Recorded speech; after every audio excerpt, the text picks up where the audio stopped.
এখানে কি জন্য আসছো? হ্যাঁ, ছবি তোলার জন্য। তোমার এখানে ঘুরতে ভালো লাগে?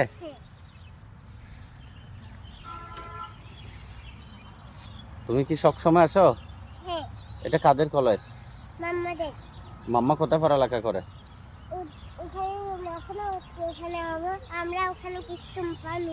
তুমি কোথায় পড়ালেখা করে আবার? তারপর তুমি এখানে আসছিলে? আচ্ছা, তোমার এখানে আসতে ভালো লাগে? আচ্ছা।